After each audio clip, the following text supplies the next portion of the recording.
Nós estamos no Colégio Emis Schermer e o motivo que nós estamos aqui está para sombra nossa cabeceira acordo de cooperação para pôr o projeto de educação cultural artístico de qualidade na Emis Schermer também. Se está encerrado com entrante AWE, escola mesora afirma e mesora nossa começar com a atividade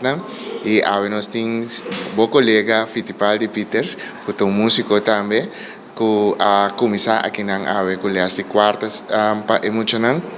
pero não é só, tem mais oferecedor cultural, que as que vêm nombre na EKDK e não está tentando escola para assinalar que muito não será conhecido com diferentes formas de arte para assinar conhecimento amplia e escolher a forma de arte que não te gusta para não seguir assim, pero também a trentes não usar de nossa cultura para contar muito mais de nossa cultura para assinar a cultura de Bonaire também está ancrada tem muito de foi chiquito. Essa aqui é de quantos escolas que está do make projeto? Essa aqui é last but not least. É número 10, que vem de Tour School, agora que afirma acordo de cooperação com EKDK e o processo está caminhando. Nós começamos fora de ano passado e nós estamos muito contentes. O desenvolvimento vai pouco a pouco, pero seguro. E me espera que na fim de ano escolar que nós possamos junto com Tour School e Tour coordenador cultural e também oferecedor de cultura para nos avaliar e com nós também seguir. A ideia está para chegar a currículo fijo, caminho que muito não por hanya desenvolvimento de arte e cultura da escola. Senhor Benedino a mencionar que constante desenhando pouco a pouco, conta bem com a experiência de snago da duna na experiência over na hobby não. Bom, agora que nós acaba de começar, pero turco a começar acaba de bisabo tá uma experiência à parte. Para sombra te hasta ting de bisabo não mesta sim de emocionante. Para sombra não tem guanha paciência, não tem que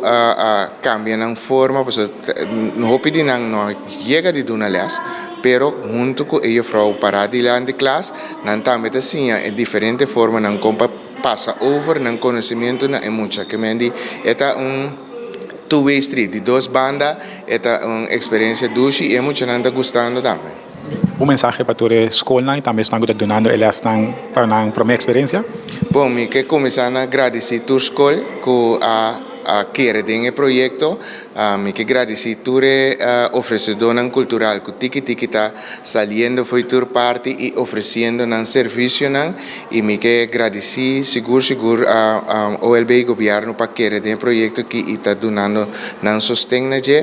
junto que sei me que pedi mais culturista passar ali foi caminho botar donha nan de trabalho principalmente se você saco tem você seno tem gente nan artisticamente culturalmente por do no aporte no projeto aqui portar você também por aportador de do nan dia de semana livre com nan por bem escola e passa nan conhecimento over ne muito nan você sei tem problema com nós tem com hopi ainda com essa arte e cultura tem outro trabalho com nota esse então se me querer nós temos que tratar tiki riba para nós tem profissional na que por para na escola e do aliás.